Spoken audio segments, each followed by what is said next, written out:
So, in this segment, we're going to be talking about the rise in suspected child abuse cases after the lockdown. So, obviously, this is evidence from looking at April to September. Obviously, we were in lockdown for some of that. Genuinely, my memory is that hazy. I can't remember.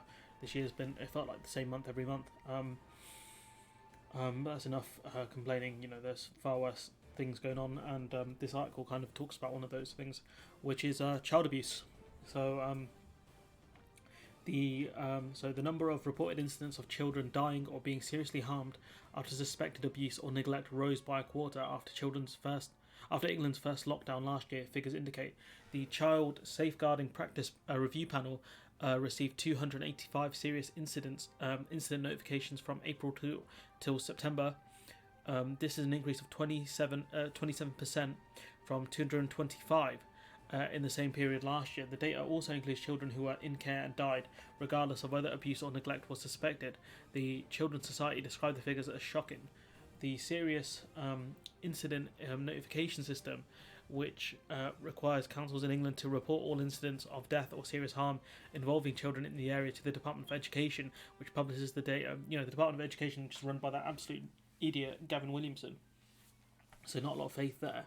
They are also required to inform the Education Secretary and Ofsted if a looked after child dies, regardless of whether they suspect abuse or neglect. Children deaths increased from 89 to 119, and those seriously harmed rose from 132 to 153 compared with the same period in 2019, according to the data. So you can see that child abuse has gone up. We also know that domestic abuse has gone up, which is something that a lot of people. The one that specifically comes to mind is Victoria Derbyshire. Writing down the some of the support helplines on her hand and things like that to kind of help victims. Obviously, for children, it's just as bad because they might not know who these people are that they're calling, or they might not have access to a phone, and it's very difficult for them to actually seek help. The majority, 54% of cases related to boys, and almost 2/3 related to white children. In 2/3 of the 285 reported cases, the harm occurred while children were living at home. The number of serious incident notifications had fallen in 2019-20 compared with 2018-19, when there were 274 notifications. Look, I don't want to put a big thing on obviously the race of the children or the gender of the children. What I do want to say is that there's clearly a huge issue with child abuse, especially because of the lockdown.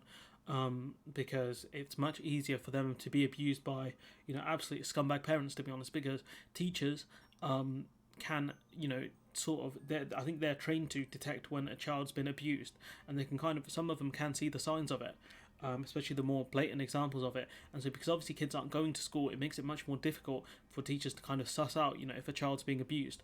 And that's one of the reasons why I think the numbers have risen. Obviously, with kids being at home more, you get those kind of scumbag parents.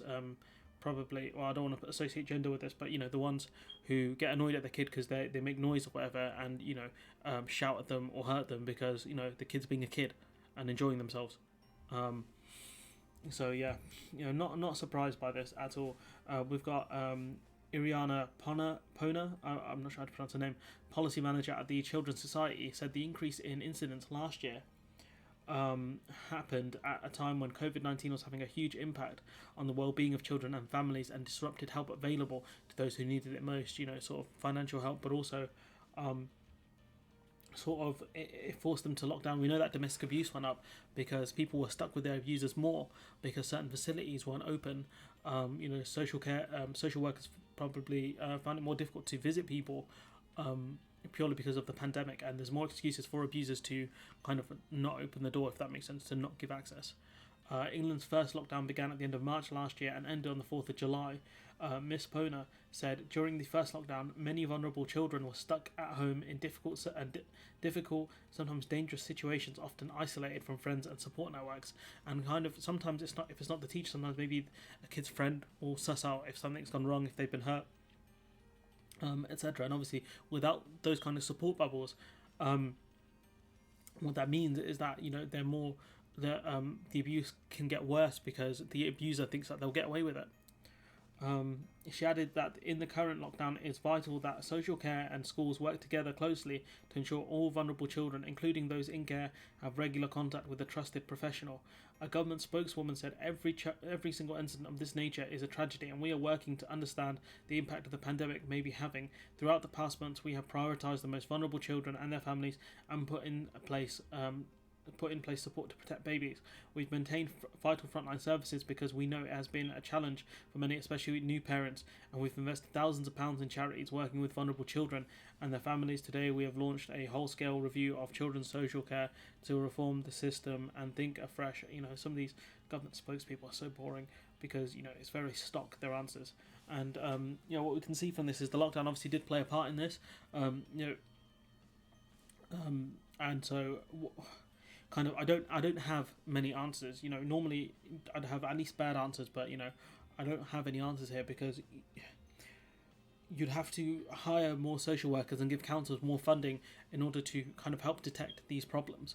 And also, I don't know, because I don't want to give the abusers the way out of saying they've had mental issues because of the lockdown, or maybe they have substance abuse problems and things like that.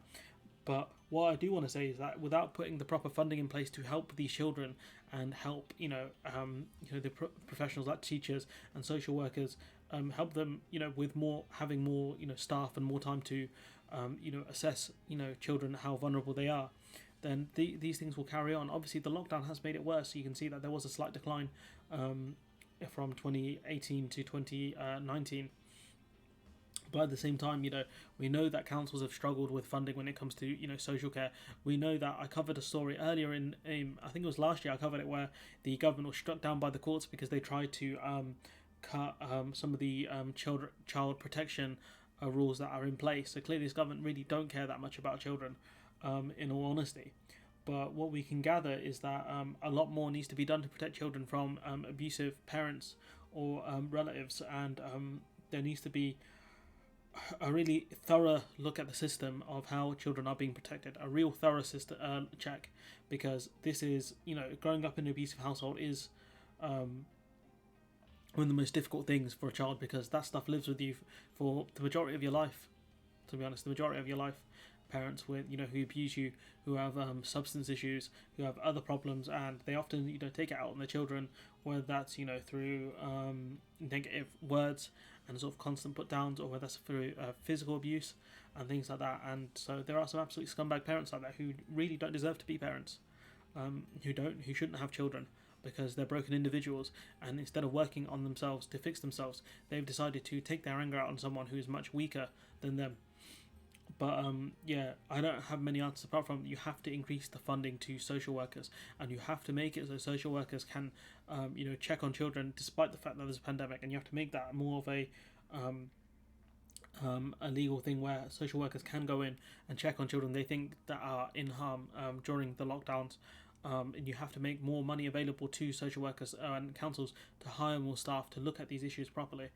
And I know I'm repeating myself here, but this is an issue I care about deeply. This is an article that came out last week, but better late than never in terms of me covering it. But I'm not sure what else to say apart from the fact is that this government have to do a lot better when it comes to helping children. A lot better. I know there was a lockdown and obviously things like that, but they have to do a lot more to help these children, because clearly during this lockdown they have not done enough. And I do wonder, in the future, what else are they going to do, because the numbers are not great. 285 serious incident notifications from April to September. That's not even an entire year.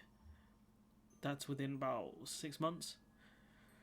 So yeah, I don't know what more to say apart from let me know what you think in the comments below. Like, comment, share, subscribe, and hopefully I'll see you in the next one.